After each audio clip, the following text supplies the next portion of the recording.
এই যে এখন বর্তমান ছাত্ররা তাদের একটি দাবি নিয়ে আন্দোলন করছে রাস্তাতে, আসলে দাবিটা কতটা যৌক্তিক আমি জানি না, কিন্তু যে বিষয়টা যৌক্তিক কথা সেটা হচ্ছে আন্দোলন করবে তারা শিক্ষার জন্য। যে কোনো বিষয়ে আন্দোলন করবে, দরকার শিক্ষণ প্রাঙ্গণে থেকে করবে বা শিক্ষা মন্ত্রণালয়ে যাবে, কিন্তু তারা যে আন্দোলনটা করতেছে এই যে রাস্তার উপরে সাধারণ জনগণ দুর্ভোগের ভিতরে পড়ছে, এর দায়ভারটা কে নেবে?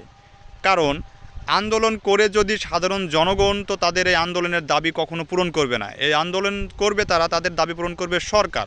সরকার পর্যন্ত তারা আন্দোলন করতে পারে, কিন্তু রাস্তার উপরে যে স্কুলের বাস, যারা অফিসে যাবে, যারা দেখা যাচ্ছে যে রুগী, অ্যাম্বুলেন্স আছে, এরকম বিভিন্ন প্রয়োজনীয় মানুষ তারা কাজের তাগিদে রাস্তা চলাফেরা করতে আছে।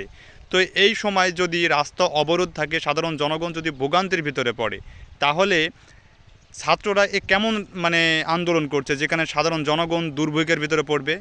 এটা মোটেও যৌক্তিক বলে আমি মনে করছি না। কারণ আন্দোলন করতে হলে শিক্ষা মন্ত্রণালয়ে যেতে হবে এবং সরকার যেখানে থাকে সেখানে গিয়ে তাদের আন্দোলন করতে হবে, যাতে তাদের দাবিটা পূর্ণ হয়।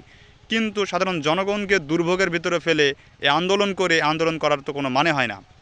কারণ সাধারণ জনগণ তো তাদের আন্দোলনের মূল্য বুঝবে না, এবং এই আন্দোলন করলে তাদের আন্দোলনের পূর্ণতাও কিন্তু সাধারণ জনগণ দিতে পারবে না।